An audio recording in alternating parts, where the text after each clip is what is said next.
Welcome to CMC channel అండి. ఇప్పటి వరకు మీ నా ఛానల్ సబ్స్క్రైబ్ చేయకపోతే దయచేసి సబ్స్క్రైబ్ చేయండి, లైక్ చేయండి, షేర్ చేయండి. మన తెలుగు మన సామెతలకు పునర్స్వాగతం అండి. ఈ ఎపిసోడ్ సామెత అంత్య నిష్ఠూరం కన్నా ఆది నిష్ఠూరం మేలు. ఇది ఎవర్ గ్రీన్ సామెత అండి. ఇప్పటికి కూడా నానుల్లో ఉన్న సామెత ఇది. ఈ సామెతకి అర్థం ఏమిటంటేను, శరమాములే మన సుబ్బలక్ష్మిని సుబ్బారావుని తీసుకొచ్చుకుందామండి. సుబ్బలక్ష్మి సుబ్బారావు భార్యాభర్తలు. సుబ్బలక్ష్మి ఎప్పుడు అంటూ ఉండేదన్నమాట, ఎందుకండి లేనిపోని గొప్పలు చెప్తూ ఉంటారు, మీరు ఉన్నది ఉన్నట్టు చెప్పచ్చు కదా అని. మనం ఏదో చేసేస్తాం అనుకుంటారు అవతలి వాళ్ళు, మీరు అలా మాట్లాడద్దు, మీకు ఎంతవరకు చేయగలుగుతారో అంతవరకే చెప్పండి అంటుందన్నమాట. ఒకనాడు అతని ఫ్రెండ్ రామారావు వచ్చి, ఒరే సుబ్బారావు, మన పొలంలో కొద్దిగా అమ్మేద్దాం అనుకుంటున్నానురా, 4 ఎకరాల పొలంలో ఒక 2 ఎకరాలు. కారణం ఏంటంటే మన ఇద్దరు పొలాలు పక్కపక్కనే ఉన్నాయి, నువ్వేమన్నా కొంటావా అని అడిగాడు. అంటే నేను కొనను, నాకు అవసరం లేదంటాడు సుబ్బారావు. నా దగ్గర అంత పైకం కూడా లేదు అని చెప్తాడన్నమాట. చెప్పాక అక్కడితో ఆగకుండా, నువ్వు ఆగరా, నేను ఎవరినో ఒకళ్ళని కనుక్కుని నీకు చెప్తాను, ఎప్పటి లోపల అమ్మేద్దాం అనుకుంటున్నామంటే ఈ నెల పై నెల పిల్లలకు ముహూర్తాలు పెట్టుకున్నాము, పెళ్లి సమయానికి అమ్మేద్దాం అనుకుంటున్నాను అని చెప్తాడు సుబ్బారావుకి రామారావు. సుబ్బారావు సరే అని చెప్పి వాళ్ళ అమ్మ సుబ్బాయమ్మతోటి, అమ్మ తన పొలం అమ్ముతున్నట్ట అది ఇది అంటేను, పోనీలేరా బయటికి పోనీయటం ఎందుకు, మన పొలం పక్క పొలమే కదా, చెల్లాయికి ఫోన్ చెయ్యి, వాళ్ళు ఏమన్నా కొంటారేమో అని అంటుందన్నమాట. వాళ్ళు అన్నయ్య అడిగాడు కదా, అతని దగ్గర ఏదో డబ్బులు ఉంటే కొనిస్తే మళ్ళా తిరిగి డబ్బులు ఇవ్వచ్చు అనే బేరంలో ఉంటారు వాళ్ళు.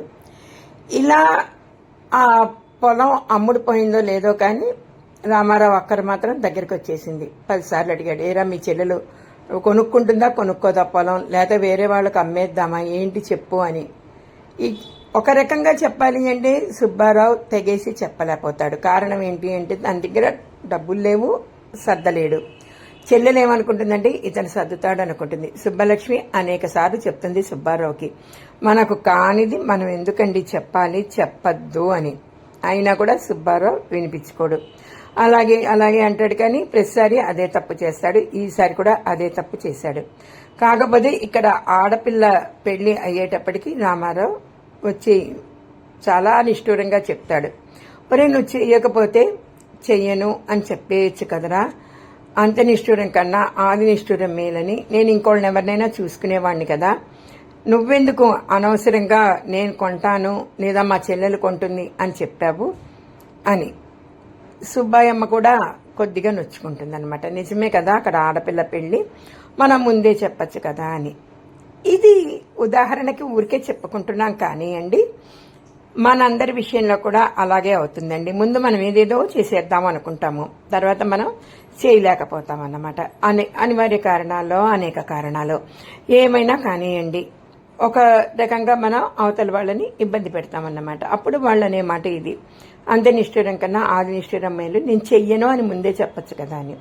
కానీ ఒక రకంగా ఆలోచిస్తేనో ఆది నిష్ఠూరంగా మనం ముందే చెయ్యము అంటే మనం ప్రయత్నం ఏమీ చేయలేదు, అలా అని స్నేహాలు విడిపోతాయేమో అన్న భయంతో కూడా ఒక రకంగా ఇలా మాట్లాడే అవకాశం కూడా ఉందన్నమాట. ఏది ఏమైనా కూడాను ఇది ఎవర్ గ్రీన్ నానుడండి. ఇది ఇప్పటికీ అనే మాట చెయ్యబోతే చేస్తాను, చెయ్యను అని చెప్పాలి, అంతేగాని చేస్తాను అని నాన్సద్దు అని చెప్పే నానుడిది.